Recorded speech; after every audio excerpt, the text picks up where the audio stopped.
Last time on Almost Heroes. Picked up our adventure in the high woods surrounded by mushroom haze. There was a ghost woman that appeared and led us through the woods to a large manor house.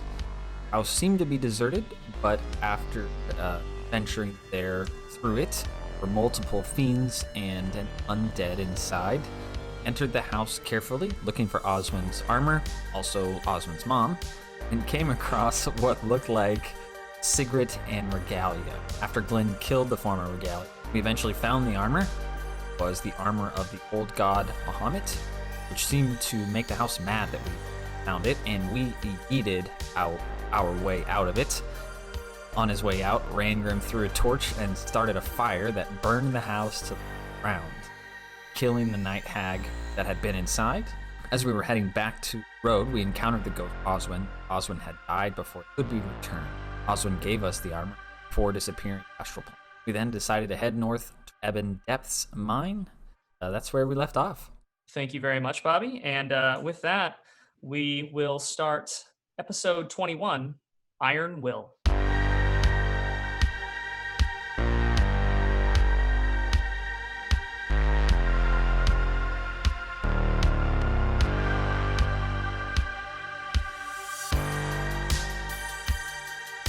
And so what we're going to do is we're going to pick up, having left the house, left the Bronze Guard estate behind. The smoldering rubble of the Bronze Guard estate, and having left Oswin and his family, who had departed to the astral plane.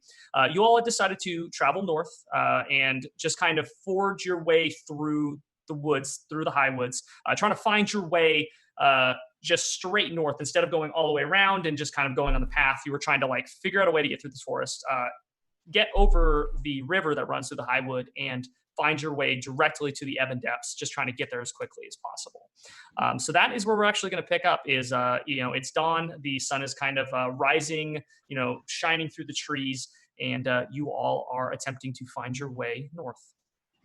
If I remember correctly, we were on a east-west road, correct? The road doesn't actually go north-south, and then we have the river between us and where we would consider the Ebon Depths to be. Exactly. Right? Yeah. You having traveled, having started your journey, you would be quickly within a very short period of time. You would have hit, especially if you're running straight north, you would have hit the river. I will say that at some points the river does get a little bit further away, but if your purpose is to get to the river and then try to just kind of travel left or right along it, you can hit that pretty quickly. Okay. So it's, since I do wake up earlier, I'm assuming Cosmo and Rangrim slept in or on the cart. Probably Rangrim slept on Champagne. Sure, we can go with that. Okay. Just hammocked between the two, between the two of them. Oh yeah. So while he's asleep and Glenn's already finished his or I guess they're both asleep. So Glenn would go about doing his morning ritual. He would set up a small little shrine to Chandrel and letting them, really trying to show off for the donkeys, just do a full-blown, full gusto, because he's just hyped that he just killed a version of Regalia. She is, at least the score is closer to 2-1 at this point in his mind. Yeah, so he's pumped right now. So he's just really excited and starts to do his whole flourish, eyes closed, just going crazy. Do I see Chandrel? Does she appear before me or no? Yeah. So you start getting into your morning ritual, and Chandrel appears, kind of leaning against a tree off to the side. And well, seems like you've had quite a successful evening. Oh man, I gotta say it was a good night. Did you see all that? I caught bits and parts. I particularly liked the part where you burned the entire place to the ground before leaving, or your friend did, rather. Yeah, I mean, I was gonna do it. I feel like we're all gonna do it. That place was creepy as hell. That was some old angry magic, man. I'm sure the world saw will what be we saw. The world will be better off without it, that is certain. And it will also be better off without that even even though it may have been a shadowy form of regalia, it's still quite good practice. And I actually have a little surprise for you. I've been researching, doing some different kinds of meditations on what I can do to assist you further aside from these training regimens. And I think some more direct help is going to be better for you at this point. I think you've reached the point of our training where I think you need me with you a little bit more than before, and you deserve a little bit more of my attention. Are you joining the squad? As much as I would love to be with your, as you call, squad in person, I think that I will have to be spending a little bit more time inside of that hallowed blade of yours than I would like, but it will allow me to have a little bit more of a direct contact and help with assisting your blade and doing as much damage as we can possibly make it. Well, do you want me to be swinging while you're in it? Do you want me to like let you get out before I start shaking up? Like, how does that affect you? Swing away. I with my powers combined in your blade, I'll be able to allow you to harness powers you were not able to do before. I'll be able to, over time, as your power grows, my power will be able to be unleashed within the blade. So as you can handle it and control it, the stronger you become, the more powers that I will be able to grant you. Well, that sounds fantastic. It also means I get to talk to you whenever I want. These guys are not always the most talkative, so I got a couple hours every morning that's just you and me time. As long as you have your hands on the blade, I'll be able to reach out to you. Be careful, though. My powers on the prime material plane are limited. I can only directly interact in so many ways. So if I were, for example, in a full conversation over the course of a day, I will be able to help you very limited in battle. So maybe we keep the conversations to directly necessary, or some witty banter from time to time. Well, you know me, I'm not one to waste your time, really. Maybe just a little howdy do in the morning, and we'll call it even. Yeah. Sounds good to me. So, am I going to kick your ass this morning or what? I lunge at her, take a swing. Yeah, roll me an attack. Fuck me, dude. I never do well against her. Does he ever do well, period? Not when he fights, only when he hides. 16 to hit, actually. I guess not that bad. Okay, I'll say that you go and you narrowly miss her, and she kind of like your blade kind of slices into the tree but doesn't get stuck.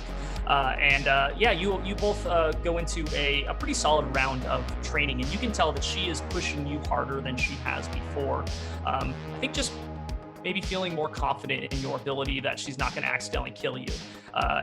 So after a bit of time, you all have a pretty solid training regimen, and she kind of, as she is wont to do, kind of jumps back towards the end and steps away. And well, I guess I'll be seeing you sooner rather than later. And this time when she disappears, her form kind of turns into like this smoke, and that smoke kind of like clouds around the blade, and then just kind of like seems to like almost absorb into it, and you can feel like a warmth in the blade that you have felt before, but it is definitely like a lot more of like a familiar warmth.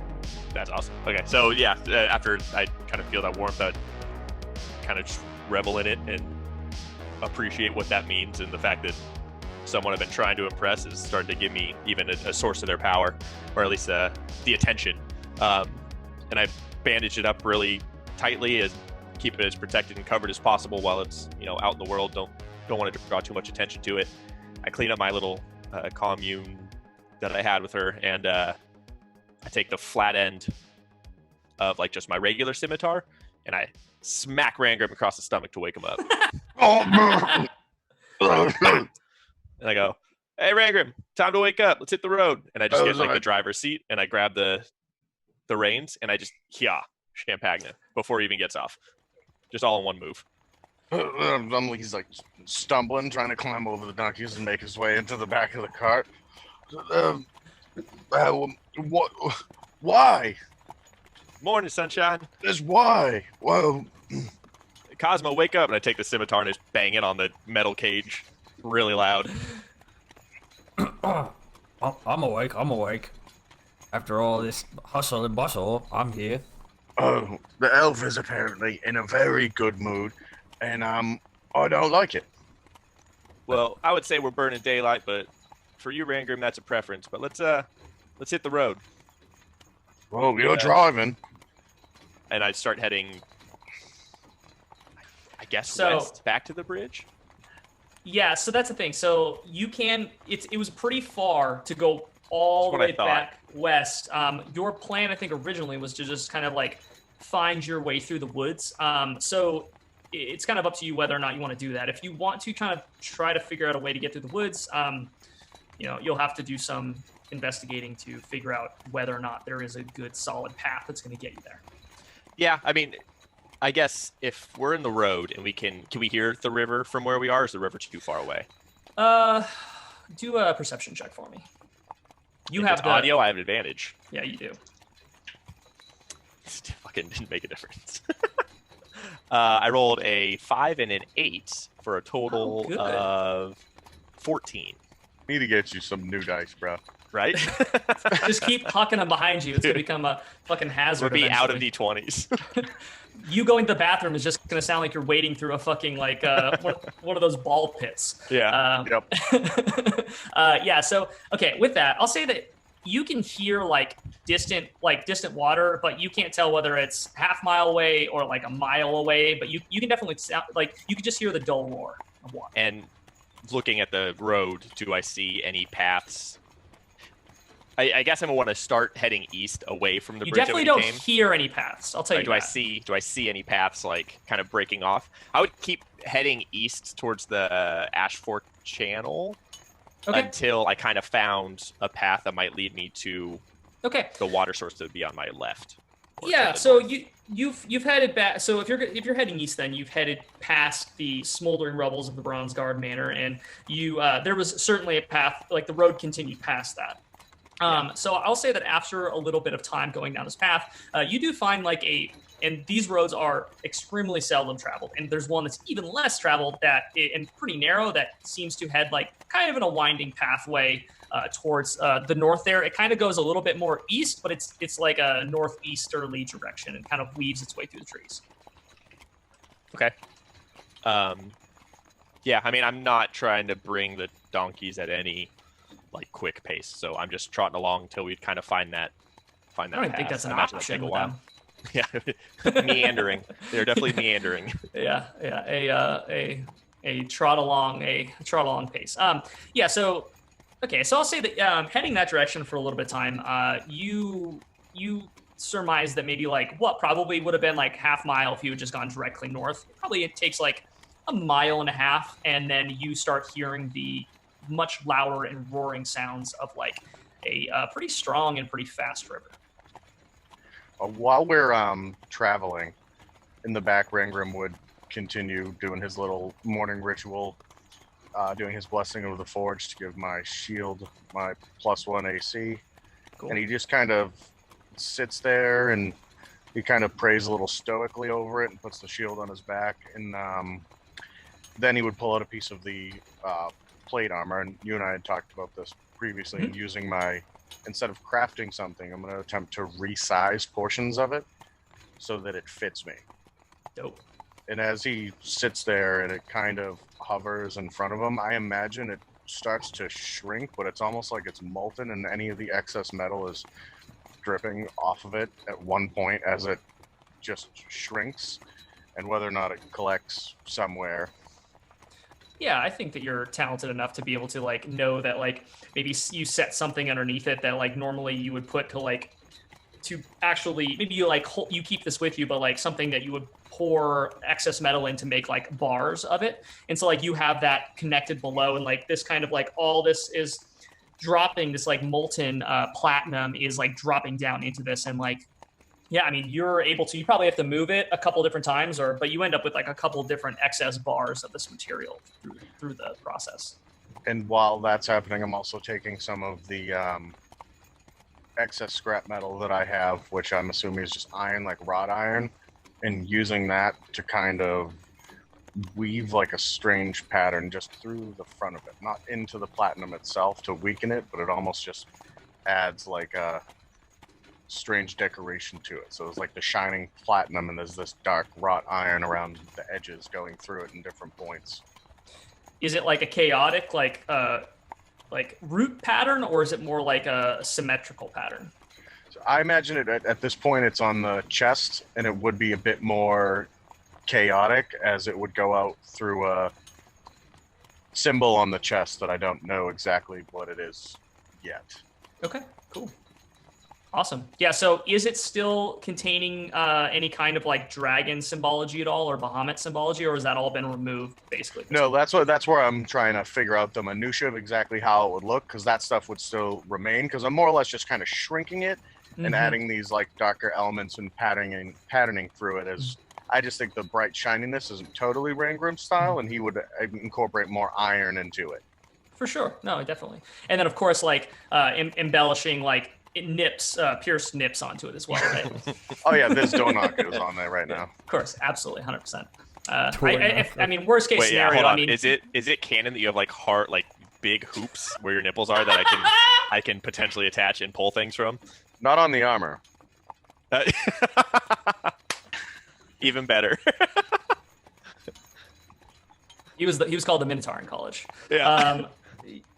No, that's awesome. I think that's really rad, and I think that you're able to forge that thing. I mean, I as far as like timing goes with it, I think we might be playing a little bit of Calvin Ball here, but I like the idea that like you're able to complete this armor before you hit the river. So like I think that's awesome. So like I'd be able to more or less finish the whole set, making everything smaller. Yeah. Dope. Yeah. So get you more definitive details on how it looks. So like the dragon iconography would still exist. It would just be changed slightly in certain areas. Cool. So Awesome. You said there was like a large head of Bahamut, like on the chest of the armor. Yeah, so picture like what it looks like when like a lion's head is looking directly at you, and it's kind of like emblazoned like off of it a little bit. I guess it'd be like that, but with a dragon. And then the pauldrons would have had that as well, and then the shield had a side profile of Bahamut on it. Okay. Dope. Awesome. Yeah, and I guess you can like if as the journey continues, you can like do some finishing touches on it as well. But I'll say that you're able to do the functional bulk of it of the resizing before hitting the river. Dope. Right on. Yeah. So Cosmo, are you wanting to do anything? Just sleep, but apparently Glenn doesn't want. You can sleep back in the car. We got time. Awesome. Yeah. Well then, very shortly then after that, you are coming across the river. Are you just going right up to the bank of it? You can see that along the bank of the river, it does seem like there is kind of a natural pathway. Like the trees obviously don't go directly up to the water. So there's kind of like a little bit of an open edge, and then it seems like it kind of like dips down at an angle into the river itself. No, I think that's a bad idea. So I'd kind of pull the cart to a slow halt while we get, I guess, closer to the river's edge, but not like once the dirt started to get wet, I would stop it maybe like 5 feet before that. Okay. Sorry, go ahead. No, you're good. I just didn't know if you're breaking out of the tree line at all, or if you're just like kind of staying within the tree line to like protect yourself from view. I don't think so. I don't think Glenn would think to do that. I think he would just kind of go to where before it started to look like it was muddy. Okay. Kind of just pull out a little bit and bring the cart to a stop. Says, well, boys, I think we got a decision to make. You certainly can't expect us to try and float this. Look at it. It's racing. Yeah, how fast is it going? It's pretty fast. I don't know if you know how deep it is, but I would say that it is probably a good 30 feet across. Cosmo just like finds the biggest rock he can find and like hucks it into the river. Okay. Roll me a nature check.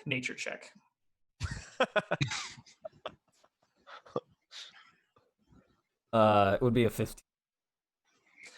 I'll say that it makes a pretty good splash, and you don't hear it like hit any rocks. You just hear it go thunk, and then it just sinks. And you can't really see anything other than that, but you know it's not shallow. I'll tell you that. Right. Well, I don't think with how much that rock just kind of kaplunked, I think we want to try and ride across this. We should go a better way. well, maybe we can look down the river and see if we can't see a bridge or something.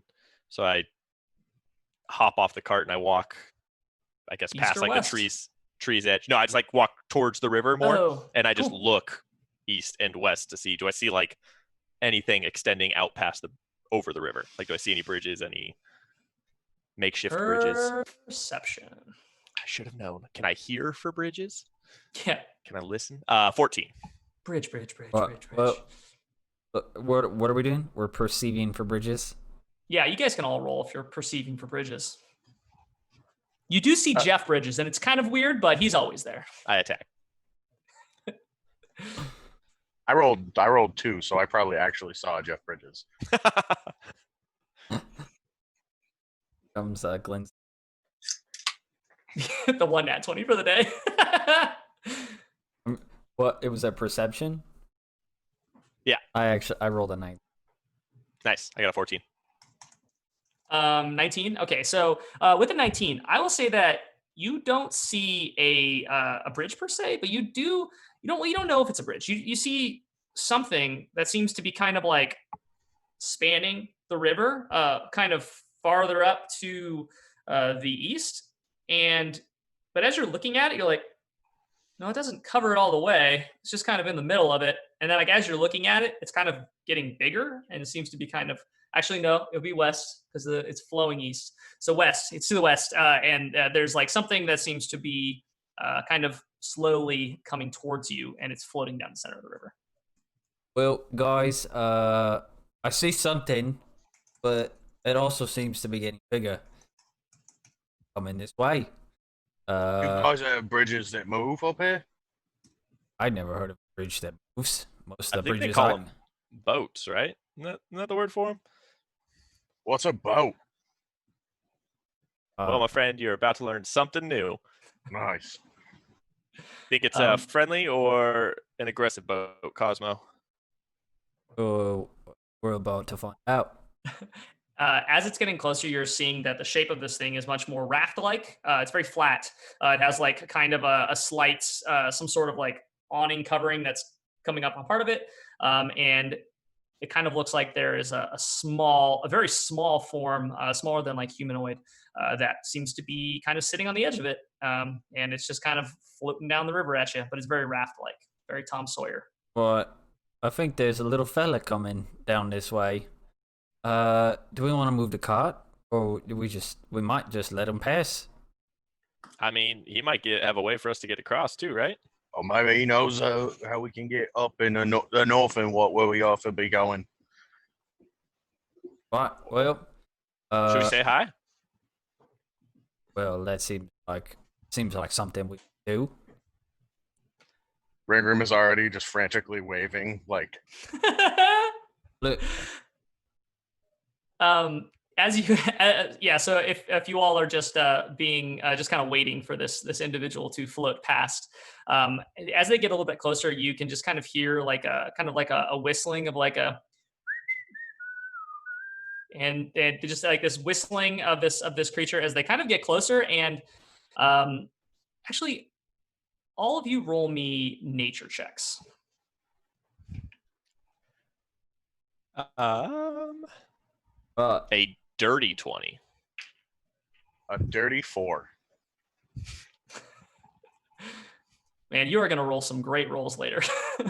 Yeah, I hope so. mine is 15. Okay. It's clean. I'll say it's clean. Okay, so I'll say Glenn. I'll say Cosmo. You see this? You have absolutely no idea what the fuck this thing is, Rangram. You're like, it's not a person. It's not a dwarf. It's not an elf. So I have no idea what that could be. It's Jeff Bridges. It's Jeff Bridges, of course. Damn, I should have named this thing Jeff Bridges. So you see this this raft kind of getting pretty close at this point, and you see a small form of what looks like a kind of amphibious type creature, almost like a big frog that seems to be sitting on the edge of this raft with a fishing pole in hand, just kind of kicking its feet to kind of slow the progress of this thing, to kind of keep it from moving too quickly. And Glenn, you would recognize that this creature is a bullywug. Glenn would. Brian would not. Hey, how you doing over there? Just kind of waving as he's slowly floating past. Hey, well, it's so nice to meet some friends out here. What, what do you, you're not gonna kill me, are you? We thought about it. We're still undecided. Let's call it that. It starts kind of like kicking its feet to move the raft backwards. I'm just kidding. Come on, you know I'm kidding. It's a joke. It's lighthearted.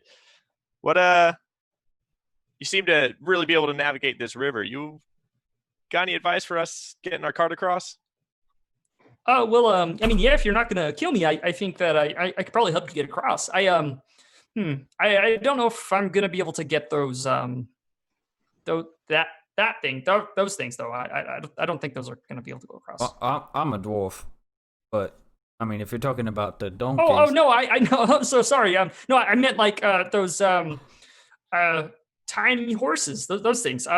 In the cart, I don't think I can get those across.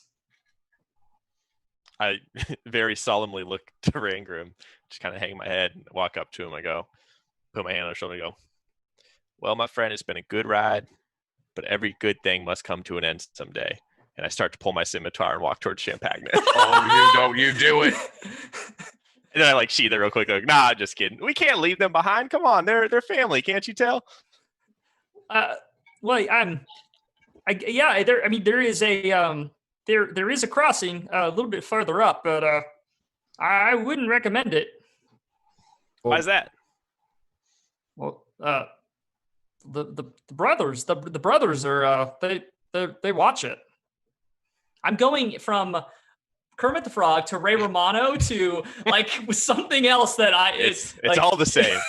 Smeagol, I think, is getting in there a little bit too. You've never seen Ray Romano and Kermit the Frog in the same place at the same time. You can't. Diane!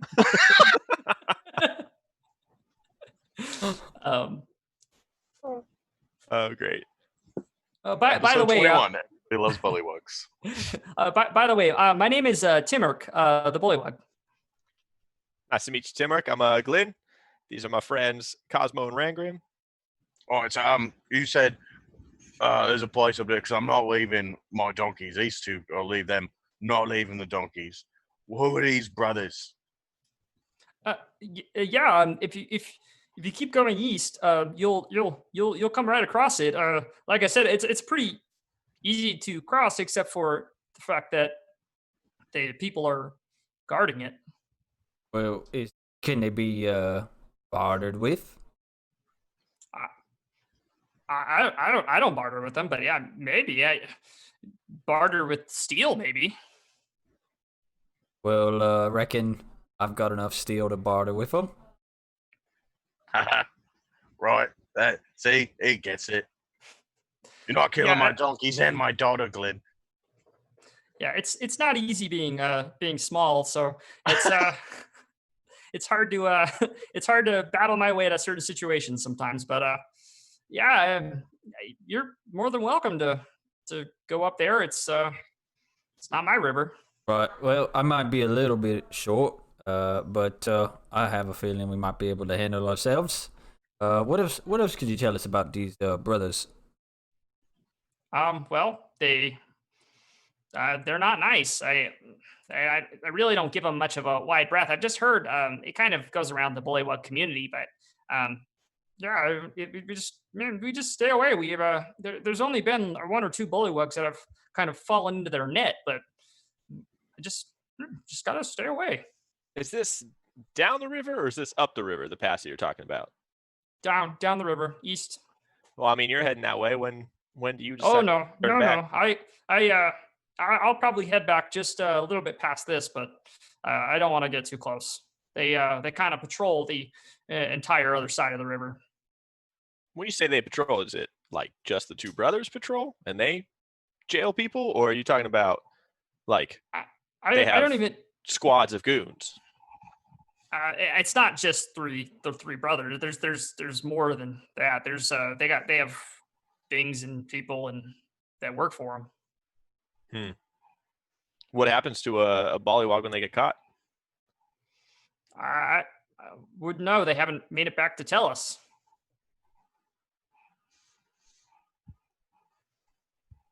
That seems foreboding. You're telling me.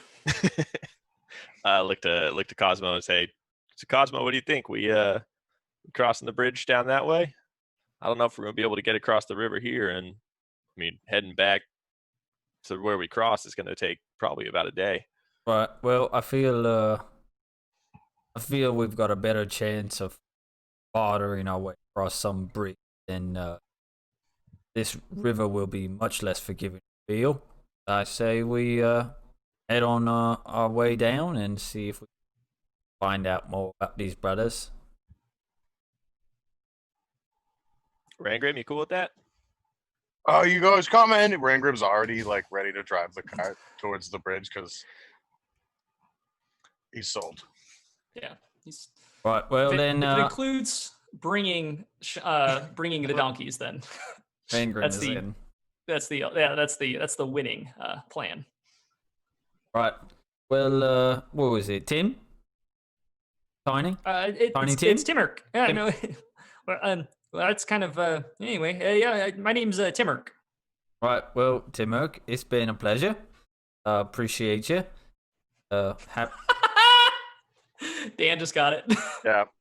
I'm putting the pieces together. Right. You know, What's Timurk backwards, Bobby? oh damn it! Ah, damn it. Right. Well, Nice. hey. Well, Okay, well, it was really nice seeing you all live. I hope they kill you quickly. And then he kind of paddles away back up the river. As he paddles away, yell out, "Not if we kill you first!" And then just wave Oh, like God! really friendly. And he goes faster.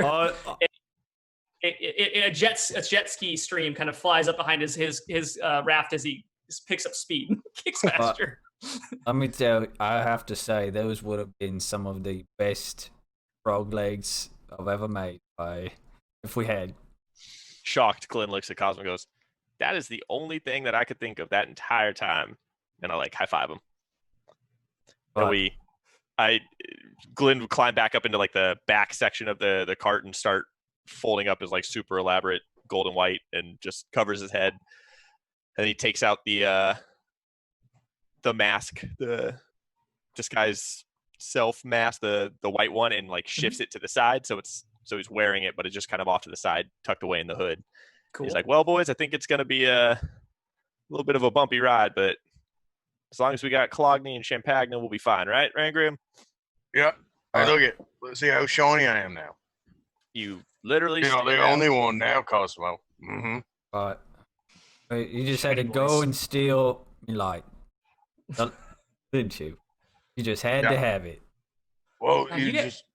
I'm. Imitation is the greatest form of flattery. I heard before one time. But did you make that up?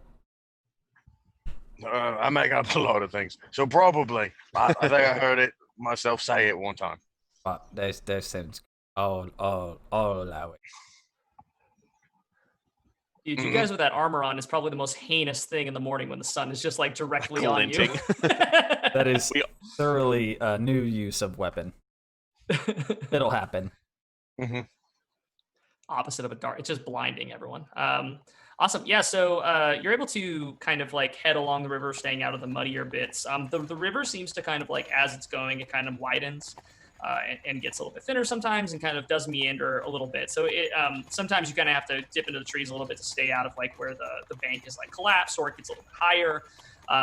But I'll say that after like maybe traveling for maybe an hour or so, you can start to see that there is what looks like some sort of kind of stone bridge crossing in the distance, maybe another like 100 feet in front of you. I would use or I'd bring Poe into existence. He's his raven form today, and just kind of set him to fly high as soon as we would see the stone structure. And I just kind of give him the command to go see what he can see. And as I'm sitting down in the cart as it's still moving, I'm gonna like blink into his vision and fly off. It's like I'm inside Poe at this moment. Okay, yeah. So yeah, roll me a perception check, and you can just use your vision for Poe. I would try to get. Oh my god, I'm vanishing this dice. I was gonna say I'd try to get as close as possible, but I rolled a 3 and it's a +1, so 4. Sick. You're still keeping those nat 20s just like locked in though for later. They're gonna really pay off eventually. Yeah, no, I got a 4 for Poe. Oh, good. Yeah, no. You fly up with Poe, and you're like, wow, those are sure there's a lot of trees. I will say for your 4, this road does seem like is a little bit more traveled, and when you're looking at it, it actually seems like the road that's going to this bridge is kind of coming up from the east instead of coming up from the direction you guys had come from the west. So it's like coming up, it's coming northwards from the east, and seems to be kind of heading for the most part north through the trees, and it's got a lot more of a wider pathway, not so like completely encompassed by the forest like the one you were on before. Okay, I would kind of report that. I would, bamf out a Poe, and I'd report that information. Like, as we got a little bit of a road crossing up ahead, and looks like a big stone structure. I'm guessing I couldn't see if there's anybody near the bridge with that roll. No, well, yeah, you didn't see anyone. You didn't see anyone near the bridge, and yeah, it's just a pretty good sized stone bridge, enough for like a decently sized cart to cross. Looks like it'd be sturdy enough for us to get across, but I didn't see anybody there, so So coast if we're is getting clear. close to the bridge, he said these brothers don't like people crossing their bridge. We probably should keep an eye out for people. What's that word that you use, Glenn? Like when you do it successfully, like when you would sneak on people and try to jump on them, but whenever you've done it, they always see you first. Isn't there a word for that? Yeah, it's called hurt feelings. And Right. No. We got to look out for any hurt feelings coming down this road. I think you raise a great point. If you keep it nice and slow, I can stay up in the trees and keep a lookout. But I think we might want to take this next 100 feet of travel pretty carefully. And I'm going to hop up into the tree line. Rangrim's keeping his eyes peeled to look to see if there's anything suspicious that's not like, if there's like a dead drop or something that they might ambush passersby on. Okay. Yeah, roll. How close are you guys at this point? Still the same distance? I think we were just kind of slowly moving forward after he came out of Poe. We kind of slowed to a slower pace, rather. Okay. Yeah, roll me a perception.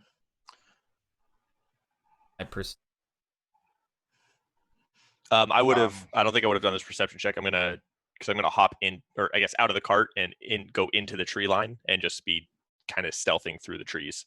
I'm keeping an eye on the cart, not necessarily like. Mm-hmm. So Rangrim's driving the cart at this point. Yeah. Yeah, I would be moving the cart forward, and I rolled a 15. Okay. I'll say that you see some potential areas that are concerning to you as far as hiding goes. There are the way that the bridge is designed. It's got a lot of different little arches, all of which, and some of those are actually on the dirt side, and so there's actually room underneath that if people wanted to hide. You can also see that the tree line is pretty close to the other side as it is on your side, and if somebody like Glenn wanted to be hiding within the trees, they could be. But that you don't see anything right now. I don't see anyone in there. I can see some sketchy areas, but you can see some potential problematic areas that people could hide at. Right on. I got a 21 for stealth as I'm kind of moving through the trees. Ooh. Yeah, you are a fucking ghost. There it is. My dice heard your dice heard me talking smack. No, that was a 10. I have a +11 to stealth. It was still a terrible roll. Okay, good. So that would have been 31 on a 20. That's fucking insane. Yeah. That's natural 31. No, that's the dirty number. Yeah, it's a dirty 21. The fact you can roll a 30 without even rolling a 20 is fucking insane. I don't hate it, but it's also like the capstone, so it makes sense. It's true. Yeah, so Glenn would be moving through the trees, just trying to keep pace with the cart and just keeping a lookout in. I guess I can't keep track of both things, so I'd be keeping a track of the trees in front of me and seeing if I see any of me in there. Like anybody doing exactly what I'm doing, trying to Okay. bump any carts. Sneak. Yeah, I'll say Yeah. I'll say that it's probably a solid 60 feet to the other side. So I'll say give me a perception check, but I'm gonna give you disadvantage because of cover. Well, nat 1. I got a 14 and a 1. Wow. Yeah. So you're kind of walking through these trees and you're looking, but like you're just kind of like you don't know if you're focusing too hard. You don't know if it's just like the fact that the cart's kind of impeding your way, the trees are impeding your way. You don't see anything whatsoever. Like you just see trees. It's okay. Nothing can see me. I'm fine. Right. See nothing, but you can. Well, I'm gonna keep traveling at this pace. I don't know where the elf is. What do you think, Cosmo? Right. Well, things look a tad bit fishy up ahead. I suppose maybe I should wander up ahead and see if I can flush something out. Sounds good to me. Right. So Cosmo will basically step onto the side of the cart, and then as like steps off, he casts Find Steed, and Steve shows up. Find Steve. You found Steve. Right. Oh, there he is. Hello, Steve. And he just drops down onto his spectral Steve. Awesome. And like, let's go have a look ahead, shall we? And he just we move up ahead. Okay. You're getting pretty close to the bridge at this point. Are you trying to cross the bridge? So I would say yeah, so keeping I want to get at least, would you say I could probably put a good 20-30 feet between me and the cart? Yeah.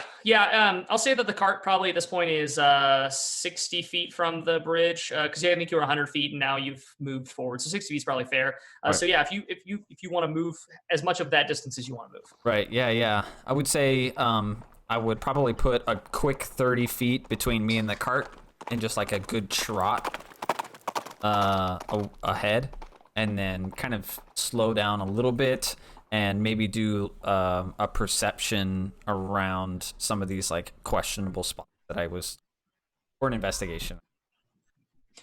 Perception's probably the best because it's just generally trying to find something out. Okay. I perceive not much. Okay, yeah, I'll say that like you're riding around this horse and it's still not very familiar to you. Right. And so like you're trying to look as much as you can, but you're very kind of uncomfortable, and this is it's just not the opportune thing to be seeing this while moving as much as you are moving forward. But well, I kind of like turn the horse and look back at Rain Grim, and I just kind of shrug my shoulders of like, oh no, and just Well, I guess we're fine then. And I just would wave him pick up. up the pace a little bit on the cart. God, you guys have just been rolling absolute trash.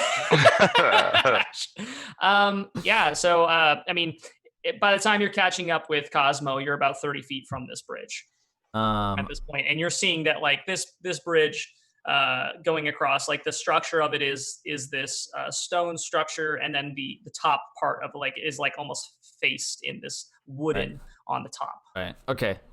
Cosmo would quickly kind of like trot over to just pretty much walk right up to the bridge, but not going out on it, but Cosmo would just trot over to it. Okay. Yeah, there it seems like this like you're just basically looking straight across this bridge that spans about 30 feet, and there you're just seeing like the kind of like rough path that goes past it, and then just kind of like into the tree line that has like a little bit of like mist. It's kind of obscures it as your vision gets a little bit further. But there's just like, it's just kind of a tree lined path past this bridge. Does the bridge look sturdy? The bridge looks sturdy enough. Some of the wood planks are warped and whatnot, but it seems like it'll hold you, especially because of like the more stone structure underneath it. Got it. Okay. And does it look worn, or does it look? I mean, it looks like it's been here for a while. It doesn't seem like it's like always use like extremely frequently, but it's also not as overgrown as like some of the pathways you were traveling on through the Highwood. Right. Okay. I would kind of turn and glance up into the tree, trying to spot Glenn. Okay. Are you still like just standing on the edge of the bridge? Yeah. I just want to try and see if I can get a feel for where Glenn is. Okay. Yeah, I roll me a Glenception check. I don't know. Inception. It is a 13. Yeah, I don't think you see Glenn. Not with his stealth check that he rolled. 21. You would see from like just over the trees, you would see Poe kind of like taking a turn and like kind of covering over the cart. So like, at least Poe is near. You have a general idea of where Glenn might be, but yeah, he's hidden. I see Poe and I kind of like just try to make direct eye contact with the bird. Poe poops. Not on Bobby, just like but poops. Yeah, roll a ranged attack for Poe. Down. I love it. Oh my god. Is it a nat 20? There it is. There's the nat 20. You literally roll all those bad rolls and you roll the nat 20 Oh, on your teammate. I don't think he was anywhere near me. Oh my god, no, he was crazy. for sure now, especially. It doesn't even matter. The speed he was flying and the distance it got to carry. It was just bombs. Cosmo, you're looking up and for a second you're like, oh, I feel better because like this is you in your head, like feeling better that the fact that like your friend is there and he's looking over you and keeping watching you in this kind of like moment where you're a little bit more exposed, and then you see something coming towards you, you're like, I don't know what that is, and you get hit right in the eye with Poe's dropping. And it just kind of goes. Coming, I'll be honest. Oh god. I just get hit in the eye and I'm just like, this bird will forever be called Pooh. Rangram shouts out, seeing him grab his Cosmo, is everything all right? It will be. What happened? The bird shit in me eye. What? Pooh pooped in me eye. Rangram falls off the cart because he is just belly laughing. Cosmo, as you are wiping this poo out of your eye, I need for you to make me a dexterity saving throw. Oh, that's fine. That's fine. With Glenn's luck, I'll get a nat 20. It's true. Hey, it's good luck if you get pooped on by a bird. It's a dirty 20. Yeah. So you're kind of wiping out of your eye, and you're like, oh god, and you're like kind of bending down, and you just kind of like feel your hair whistle as something shoots directly over your head, and coming from the other side of the bridge. From across the bridge, yeah. And Rangrim, you see what looks like a splat of web that just like sticks to a tree right next to the cart. Well, that's not good. And Rangrim would actually kind of run and kind of hop back up and turn the cart the other direction so the donkeys are facing the other way, and then just kind of hold up behind the cart and relay that information to Cosmo. So are you like in relation to the bridge? Where is the cart placed? It's still in the same place, like same distance. I just kind of spun it, not like 180, like 90 degrees, so it's like sideways, and I'm using the cart sort of as cover behind it. And you're still 30 feet away, I believe, right? Mm-hmm. I haven't moved forward. I just changed the orientation of the cart and shouted that to Cosmo. Gotcha. So yeah, the reason that it would have hit near you is because like it kind of went 45-degree angle past Cosmo, and then hit the tree near you, and just like has left this like big spot of web that's about about a foot and a half. So, Glenn, do you see anything up there that shoots stuff? Yeah, that's actually going to be my question. Do I see from the tree line, like looking at the bridge, watching Cosmo at the end? Can I see this thing that just launched at him, or what launched at him? Let's do a perception check with advantage. And Cosmo, I don't believe you would have seen it because you were rubbing the poop out of your eye. You had bent over. You just felt something fly over your head. Dirty 23. Yeah. So you saw what looked like a kind of like a smaller figure cast something, and you saw a flash, and then you saw something kind of like just within the trees on the other side of the bridge, on kind of the right hand side, the east side, I guess, would have yeah. So if you're going across the bridge to the right, just within the trees there, you would have seen a smaller figure, flash of light, and a spell shoot from them towards Cosmo, and it fly past.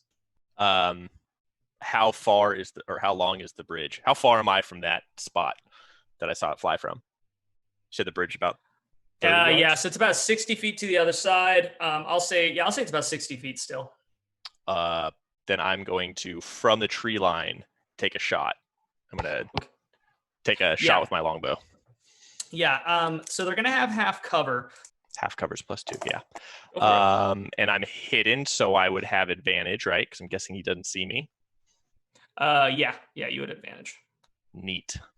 Not good. I got a 1 and a 3, so 11. You shoot. I assume you're using your new bow, your new. Yeah, I'd be using the ring arrows. of volleys. I'm trying to like highlight where they were, so I'm just trying to like. Yeah, so try to stick the tree if I'm gonna miss. Yeah, so you shoot this. You shoot your first time using the ring of volleys. You shoot this thing off, and it whizzes across with this like magic arrow that's kind of like luminescent, which is pretty fucking sick. Except for the fact that you miss pretty quite a lot. This like it hits pretty high up into the tree, and it you know that it was pretty close, like maybe direction wise, but like you hit way above their head. And then like when it hits the tree, and does it splash or does it like stick into it? That's actually a little bit of flavor. We can if you want just to kind of like. I want to burst splash when it hits. Yeah. Cool. As that happens, I'm like, yeah, exactly. I'm like, yell from the trees. He's in that tree, and then I hide again. Yeah, roll me another stealth check because you just yelled. A lot. 24. Okay, so better. You still rolled bad. That's what that means. Yeah, it does. You got a 9 or something like that. 13, but yeah. Yeah. So Rangram would have seen the arrow fly overhead towards this tree, right? Mm-hmm. Oh, that one, and I'm gonna cast Guiding Bolt at the gentleman thing, humanoid beastie, whatever it is in the tree. Okay, I'm gonna say that you probably. I don't know if you would have. Do you? Just would he have seen it? Would he have known? Yeah, I don't think you saw the figure. You just knew that that's the tree. So I'm gonna have to give you disadvantage on the hit. I'm sorry, That's my guy. fine. I'm totally just firing it. I'm 100% doing exactly what you think I'm doing. I'm going, It's over there somewhere. Bing. Cool. Disadvantage. Let's go. Oh my god, that is a dirty 20. Oh shit. Okay. Damn. I rolled I rolled a 20 in that too. I rolled a 20 and a 13. Okay. Yeah. No. Okay. So that hits. You launch this thing off, and guiding bolt. Is it just like a arrow of light? Like, what is guiding bolt look like? It's just like a flash of light. So it would just be like I think of it almost just like a really like holy looking like Star Wars laser beam. It's just like Phew. Okay, so you shoot this this god laser out of your hand, and it flies over there, and it kind of like has arc on it, and you're like, oh shit, I shot too low, and then you hear something go like, ah, and it gets hit, and roll some damage. All right. Ah. That is 15 damage. Yeah. Okay. And cool. don't they? Isn't guiding bolt the one they light up like the 4th of July? Yep. Now Yes, they lit they up are. like the 4th of July, and the next attack against them has advantage. So Cosmo, you look up, finally getting all this stuff out of your eye, and you're like, oh my god, and you felt the thing fly over your head, and then you see both Glenn and Rangram shooting basically laser beams over into this forest, and then you see one of them hit, and now there's an illuminated figure, pretty small in stature, but they are kind of like seemingly just within the tree line, and yeah, that's what you see. So seeing the figure over there, I would the command, and I say, You there, sit. And he has to. He's in command. Yeah. Nice. Okay. He has to make a. Okay. Oh, that's not good. Yeah. It has a 5. Do for you. How does he sit? You see that this figure that's glowing in this luminescent radiant light just dropped to the ground, and now they are hidden completely behind like the shrubbery and bushes. Like they were just a very small form to begin with. And then you hear what sounds like a very disgruntled like, ugh, and you see the figure get picked up by a much larger figure that walks out of the tree line, and then the larger figure tosses this smaller figure, and they kind of roll across the ground a little bit.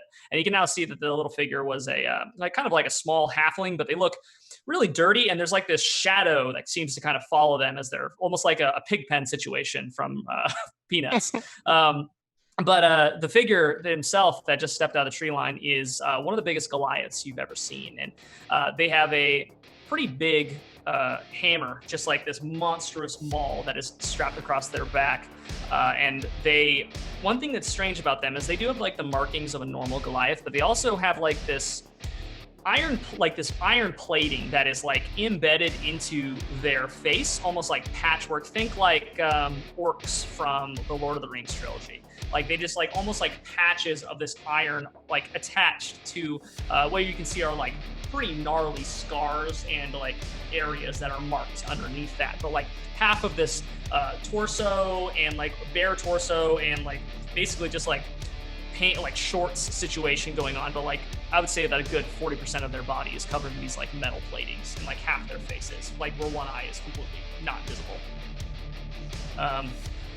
Well, what do we have here? Well, I'm a dwarf, but I'm not really sure what you are. I'm much bigger than you, I'll tell you that. I just kind of look back at Rangrim and wink. Yeah, we can see that, buddy. But, well, we was just looking to cross this here bridge. It's just traveling on through, and your little friend over there decided to take shots at me. Oh, is that all you want to do? No, well, come right across. Oh, well, that's very kind of you. And Rangram starts having the donkeys cross the bridge. Well, I just I kind of was like, well, let me go on across first. All right. I'll see that it's sturdy. A bridge. Is this your bridge here? I didn't catch your name. My name's Willie. What? Willie. Is that Willie your name? Willie? Willie does not laugh. It seems to go quite over his head, but this is our bridge. But you're welcome to come across. I might have just a slight request of you. Right. Make it known. That you just come and do a little work off some of your debt for us. Well, debt. I'm in no debt. You're asking to cross another man's bridge. I think that you owe him something. But I glance down at the rock and I don't see your name on it. That's fair. That's fair. Maybe us brothers should put our names on this, but you don't seem to be taking too kindly to my offer there, little man. Well, you're offering to put me in debt, walk across a bridge. Doesn't seem like a fair offer. You Better just to put you described in the debt. American education system. It's true. I could put you in the ground instead, little man. I mean, I've seen him kill people like plenty of times. It's because you're like real big and stuff. No one cares. Just let us cross the bridge. It's going to be fine. And then we won't hurt you. We'll just go. You're going to look real stupid when, he knocks all your teeth out of that big head of yours. They're real big. We could probably make them into a necklace or something. Well, it's a real kind offer of yours. Don't see many of your kind up on the surface, but so where all are y'all headed anyway? Across this bridge? And after that, Well, We don't know. we I was haven't thought of that far. just direction. What is this? just kind of abide my curiosity. Well, we was headed north. We were headed north. Oh, north. Well, that's actually just the way I'm headed as well. We could just go there together. Well, you were going to your mother's house too. Something like that. Well, we can visit your mother on the way. well, I wouldn't mind paying her a little visit, I'm sure. Bet she's a fine lady. My mom, I'm talking about your mother. Mine's been dead like 300 years or something. Hey, that's a sore subject. You don't talk about one man's mother. I'm confused what's going on here. Can we cross your bridge or not? Yeah, come right across. And we'll travel right up north together, just like a couple of pals. Isn't that right, Chester? They're welcome to come, huh? Chester is like this little nasty halfling looking thing person is just kind of like seemingly like pulling themselves into like they're kind of crouched over. They're trying to pull themselves into a standing position, but they're still being forced to sit. So they're kind of doing a downward dog situation. And they kind of just plop themselves backwards and goes, you know, I'm really tired of this. And he points his finger at you again, Cosmo. And I need you to make me a dexterity saving throw. Right. He's trying to break your concentration with another spell. Dexterity saving throw is a 16. Another one of those webs hits you and hits you right off the back of that horse as basically these webs, which is a spell called web, covers you. You conjure a massive, thick, sticky web at the point of your choice and range. The web fills a 20-foot cube from the point and direction. The webs are difficult terrain and lightly obscure the area. Go ahead. A creature restrained by the webs can use its action to make a strength check against the spell, but basically right now you are restrained and basically stuck to your stuck laying backwards on old Steve. Right. Well, Lynn would have taken a shot as soon as right. He's just the like halfling cast the spell. Okay. We are going directly into combat then at that point. Do I get that attack off, or is that next round? I'll let you get the attack off, but that's gonna be it. I will say it's not a concentration spell, so he's still sitting. Oh, really? It's not? He has to break it. No, he has to save it. What's the? I guess I'll let him do it on his turn. This is gonna hurt. Okay. Who are you shooting? I'm shooting Chester. So Glenn was basically just waiting to see the first sign of aggression because he's all the way in the trees. And as soon as the spell was cast, he just let go. 23 to hit Chester. Yeah, that defo hits Chester. And that would be for sneak attack damage as well. So D8. Oh, wow. Got good luck on the D8 roll. So it's a 6, and then it's 3d6 for sneak attack. 6, 15, 17 damage to Chester. 17 damage to Chester. Okay, so Thank you for guiding bolt. Chester he takes this in the chest, as is fitting, and the bolt kind of bursts, still leaving a pretty sizable hole in not very well armored Chester. And you see them kind of fall backwards, but they seem to still be like you didn't kill them, but they are absolutely on death's door, and is now just kind of like laying backwards, still in a sitting position, like you just knocked them like off their rocker a little bit. And with that, we're gonna roll into initiative because old Willie is charging you now, and I believe the only thing while we're all rolling, the only managing thing this dice.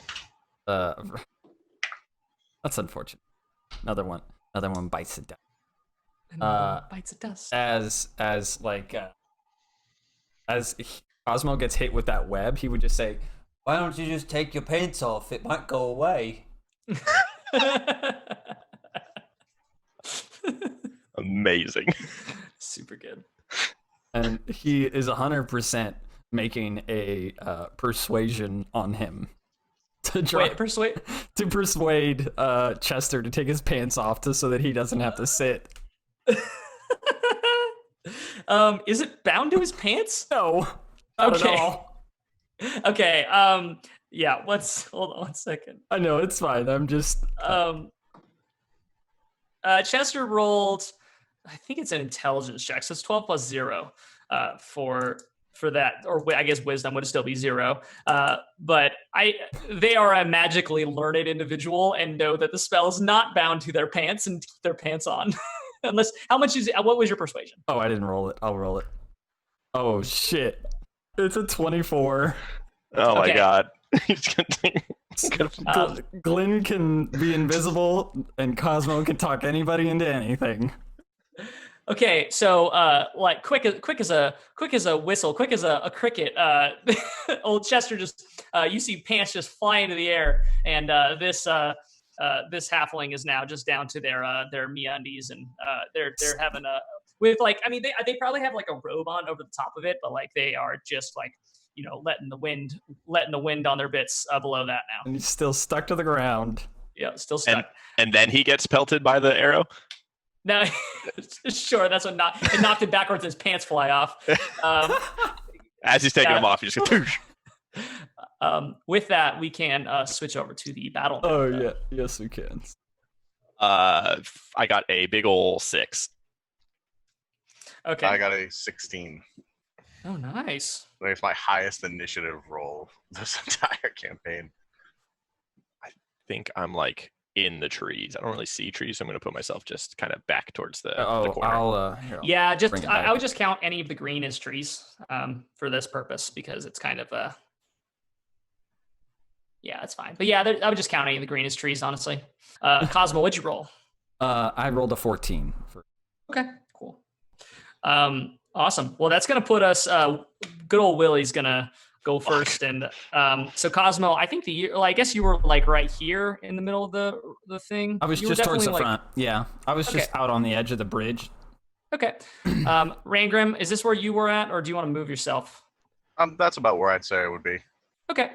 Yeah, so Willie is going to 1, 2, 3, 4, 5, 6. They are going to be able to get to you. I wish we had a one for your horse right now, because that'd be fun. Right.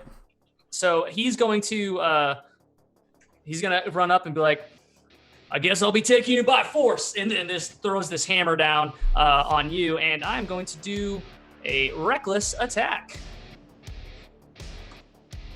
Ooh. That was really fucking good. All right, so the lowest of those, the first one was a 24. The second one, the lowest one, was a 16. For the second one does not hit. Okay. Okay, so he comes down with this first hit with this massive maul hammer thing, and he's gonna give you what for?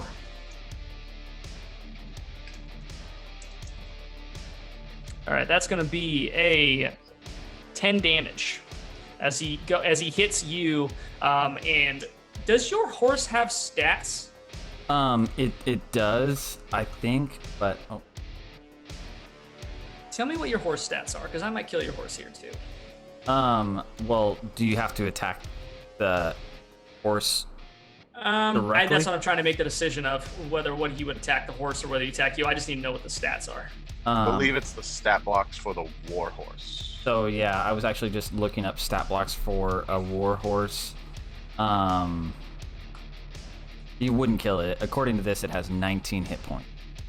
Okay, I'll say he just hits down on you then, and like you're laying prone on the back of this thing, and he just hits you right in the stomach, which probably buckles the legs of the horse a bit, but also just does 10 damage and ouchies to your tummy. My tum-tum. Your tum-tum. And with that, that's going to bring us to Rangrim's turn. Sorry, real quick. Poe got a 2 for his. Oh, good. No, actually, he got a 4, so we have a shared initiative, which works out, I guess. Oh no, I had a 6. Excuse me. Yeah, you got a Sorry, 6. Yeah. He technically is right after you still, though. Perfect. All right, Willie. We're gonna cross the bridge, and there's not much you can do about it. And Rangrim is just going to look at him, give him the finger, and cast Hold Person. Fuck. Yeah. What kind of save do I need to make? Wisdom save. Oh, I'm so glad that you did it. Otherwise, I was gonna. You know what? Goliaths are not good at. Wisdom. That's a 13. Anything And that's I rolled not pretty strength. well. 15 to save, so he is now paralyzed for the duration. Oh, fuck. At the So end of he's each just- of his turns, he can try to make another save to break it. He's He's paralyzed. just like flexing, just like flex to bust out and can't do it, and is absolutely very pissed. But Willie is stuck, paralyzed. And for you kids at home that don't know, paralyzed is a terrible condition to be. So attack rolls against them have advantage, and any attack that hits them when the attacker's within 5 feet is a crit. Oh fuck, that's real bad. That's bad Yep. for Willie. It's a Yeah, bad day. that's Do I get to real make bad a for save Willie. every time you hit him though? The save No. is at the end of all of Willie's turns. Oh no! Yeah, he's paralyzed the whole turn. All right, it's time for it. This is Willie bad. There it is. There it is. Oh man. Oh fucking poor Willie. Okay. Yeah, that's going to Rangram unless you have more to do. No, that would be it. Just cast my Hold Person, and Flip I him would off. actually, give him the finger, and I'm just right up in his grill with Cosmo. Okay. Cool. Yeah, I'd actually probably be like right here, almost, And it's just like shaking, angry. almost in his space, like he's frozen, and I'm like almost touching him. You are inside of his grill. Yep. Awesome. That's gonna bring us to Cosmo. Right. I get to save away from this webbing or whatever now. Yep. Strength check. Oh, okay.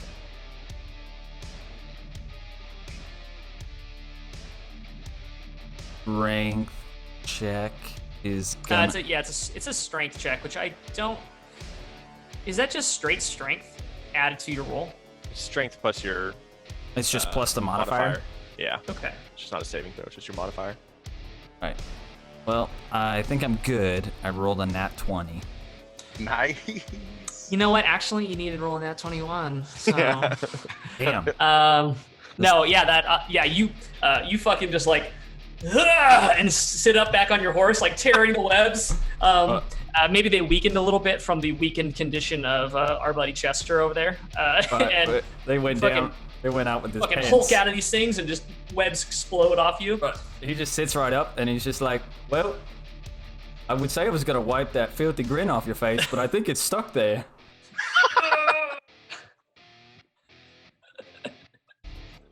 And let's see, Cosmo. I honestly didn't expect to get out of that. Neither did I. You just did a sit up. Your abs are insane. After that mace to the stomach, my core just absolutely fully engages, and he's just See, that's the thing. Like, dwarves turn ale into eight packs. Like they Oh, yeah. just like turn that directly into muscle. absolutely. And he's just, Unfortunately, that's not the same for us humans. but when he just turns to Rangrim, he's just, hey Rangrim, he seems pretty stuck. Do we send him for a swim? You should send him somewhere.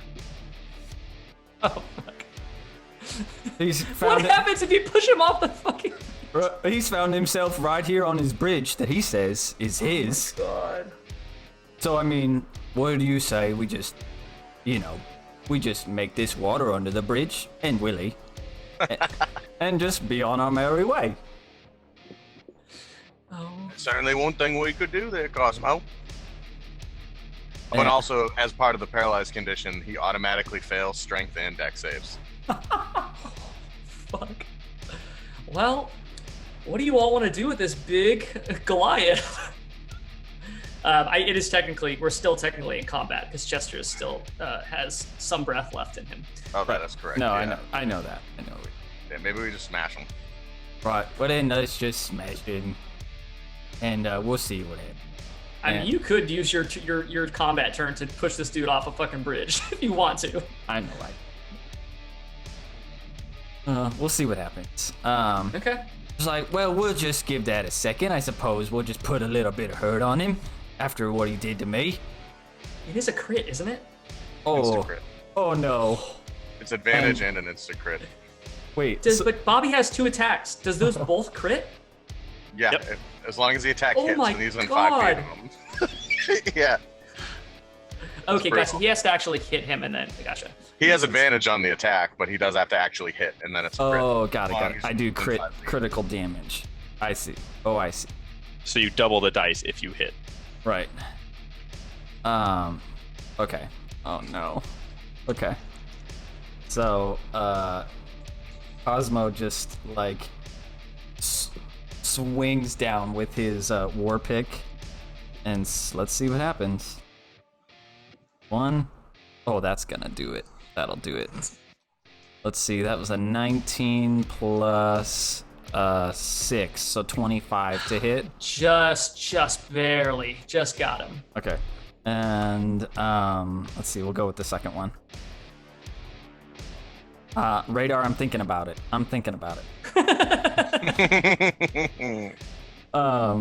Give the people what they want. Bye-bye, Willie. Okay, so that is a 14 plus 6, so a dirty 20 On the second attack? on the second attack. Yeah, I mean that hits. They both hit. Okay.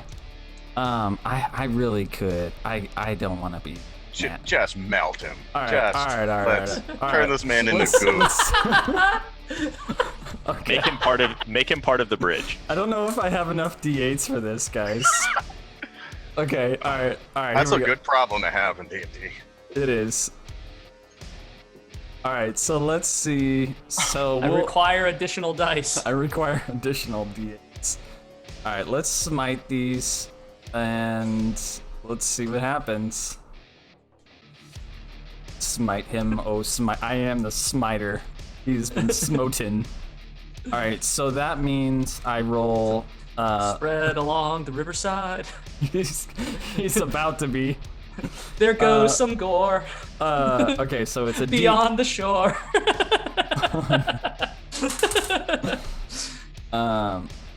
So I take the dice and I double it. Yeah. Okay, so 10 plus 12 is 24, so 34 damage on the first hit. Let's go. And Are these level 1 divine smites? You cast oh them at a yeah, higher they're level? just level 1. Okay. Yeah, no. So you can Let's really rein it in. So that's 12 plus. What level do you have up to? Hold on. 12 Sorry. plus 24, so 24 plus 12 is the second hit. So what is that? 36. 36. So 36 on both hits. 34 and 36, so you just hit him with 70 damage. Jeez. Yep. Yeah. How does this guy die? Oh no. Hopefully painfully. Just like Sigrid. So so I don't know. I'm on a horse. I've never done this before. Well, yeah. Like, I mean, I will say he's pretty big, so he's still like over. He's still standing over you, kind of, even though you're. Oh shoot. So Cosmo he takes his war pick and he's just like, well, I told you, me friend. Raingrim told you to. This could have ended nicely. And he just he absolutely smashes him upside the head with the flat side and brings it back and just rails him in the side with the sharp end of his war pick, just straight inside chest. I don't know how high I can reach, but on my horse. You fucking okay. So you do this, and you feel that just the sheer power of this attack, it has that kind of electric energy that you felt before. Just this courses through it and hits this on the second hit. It just hits Willie in the head, and his head explodes in a way that it is like a pinata, I guess, of disgustingness. A gross pinata, a pinata that no child wants at their birthday party. The remainder of him kind of falls sideways and kind of just slops off the side of the bridge and falls just kind of like in the water, and you see it just kind of float past and just kind of comes on the other side of the bridge and just kind of slowly floats past. Cosmo sees it and he says, "Wow, that river's pretty deep." Yeah. Aside from covering this this bridge and a ton of Willie, you technically still have one person alive, but that was an insane amount of damage, and you're really lucky you did the smite because it had to be magical damage because he had resistance against physical. Nice. But yes, so it is technically Chester's turn. Chester looks up and just kind of, or like looks past it just, and looks horrified from across the bridge, and you see them just kind of reach their hand out and just goes, "Here, boy," and this portal appears on the ground, this like spinning vortex of like this black shadow, and just like expands across the ground, and this like purple, and there's like this green lightning in it, and you just see this really big wolf-like hound, what's called a hound of ill omen, bounds out of this portal to I believe the Nine Hells. So bounds out of this portal to the Nine Hells, and just is now snarling at Chester's side, kind of shielding him from your attack. So he's technically at 3/4 cover currently. Chester, does the dog still listen even though you're sitting?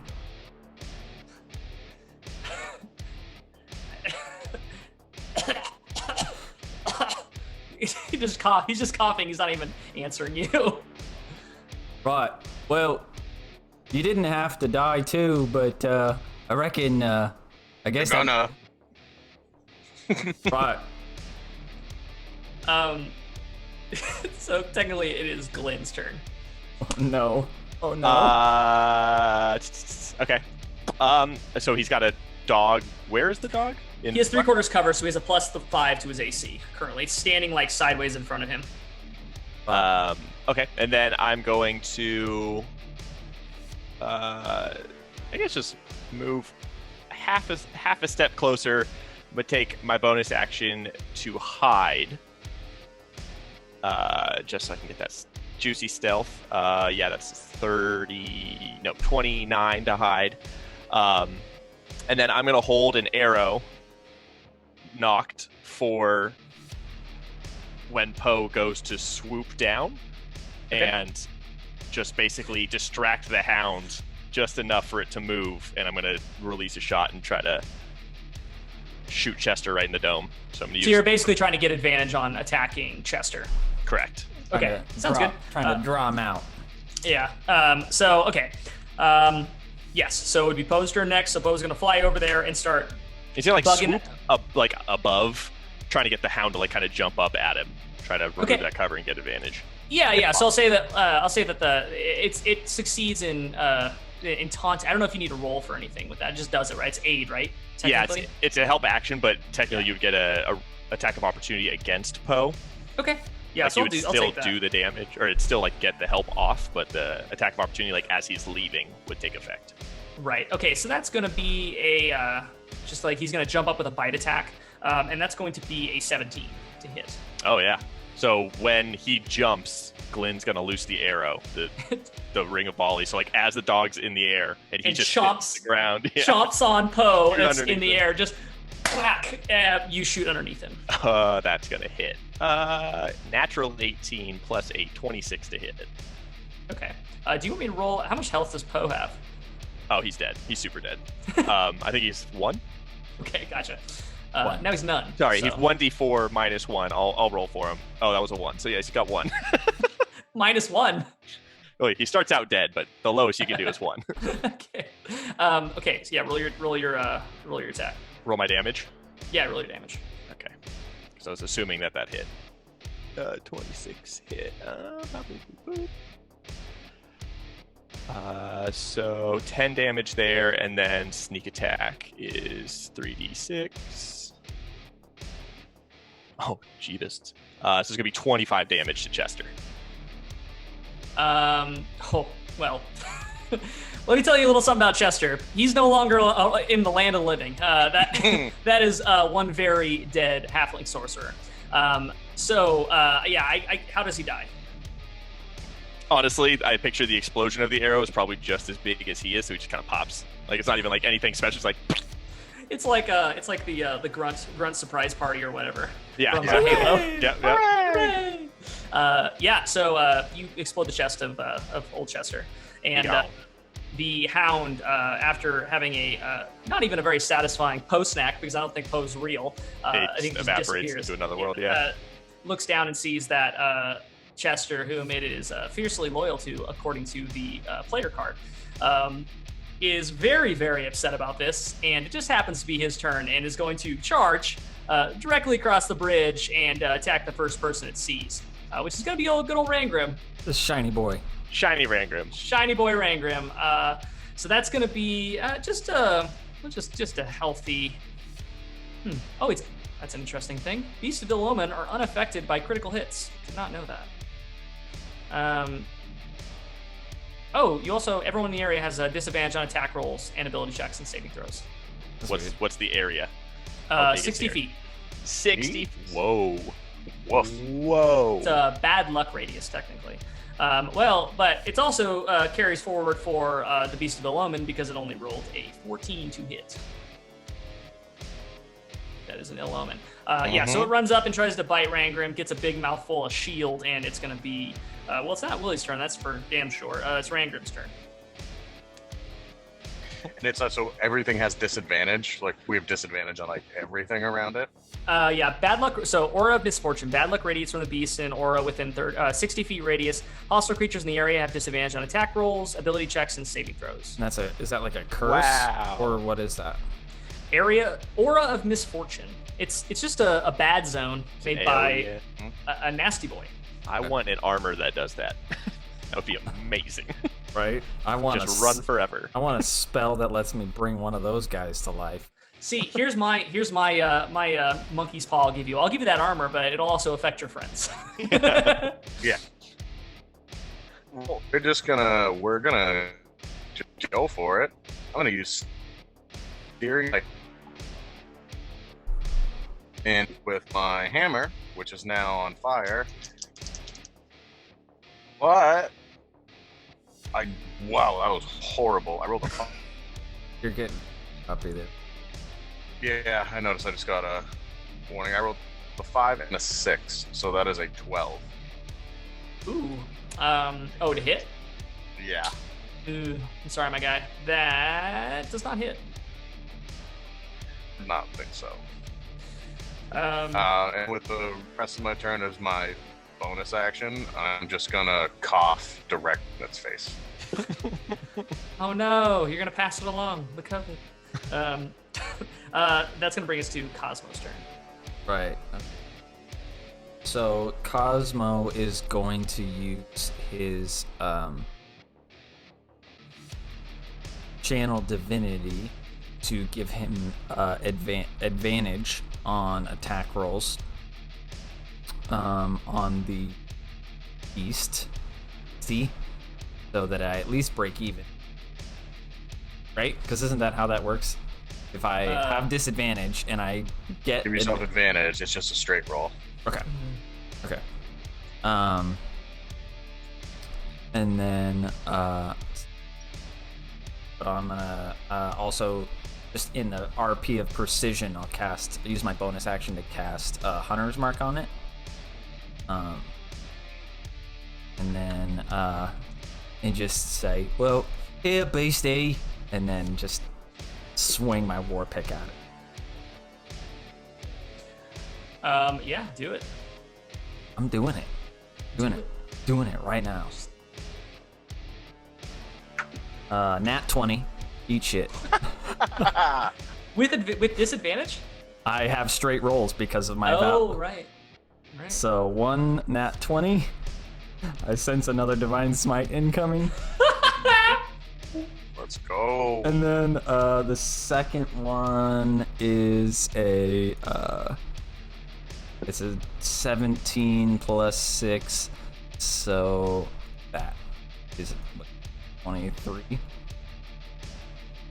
Yep. Yep. Okay. So let's see here. Oh man.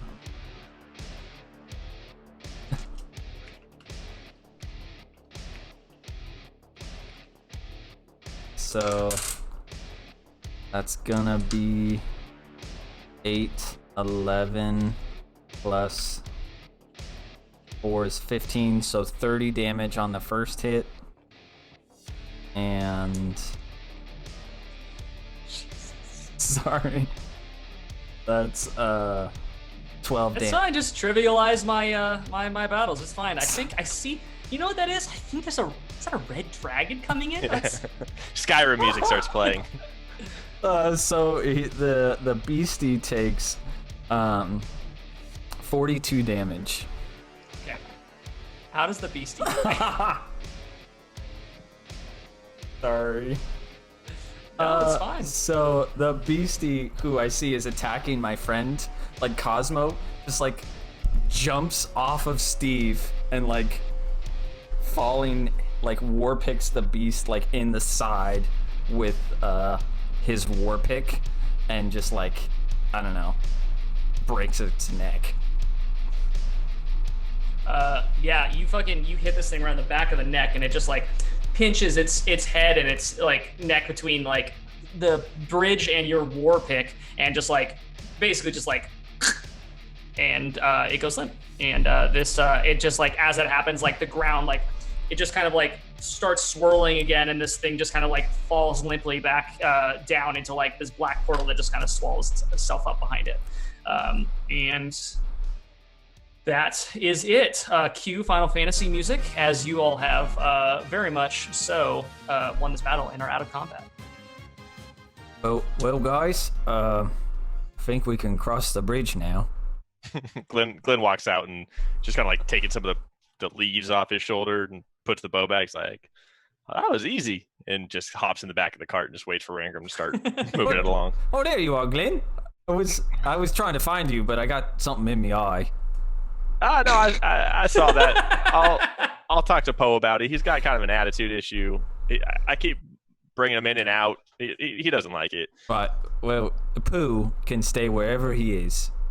Yeah, he's in a little bit of a timeout. I appreciate that. Well, and I just imagine like we all just like I just get back on my steed. Everybody gets in the cart and we just across. I would stop for a second and check if Chester had anything like in his pockets or I would look because I know Willie's way downriver. Right. Well, So Yeah, he also wasn't wearing very many clothes, so unless you wanted his big maul, he probably didn't have too much on him. I think his pants are over there. I seen him throw them. Roll me an investigation check for Chester. 17. Yes. I'm gonna say that you did find something aside from which I'll have to like figure out after kind of after the stream, but alongside that you also found some like different things for casting, just like little bits and bobs for casting spells, maybe like a small spell book or two that are kind of like all around like the shadow oh my gosh, the shadow fell. Yeah, Shadowfell. It's all based around like shadow magic and that kind of thing. So if you're interested in some light reading, then you could pick that up as well. Better that than the Shadow magic for dummies. Better that than the Shadow Realm, I hear. It's true. Yeah, you never want to get banished there. Right. Yeah, so that's what you find, and then I'll figure out what you actually found, Rangram. But yeah, so are you all just continuing along the path?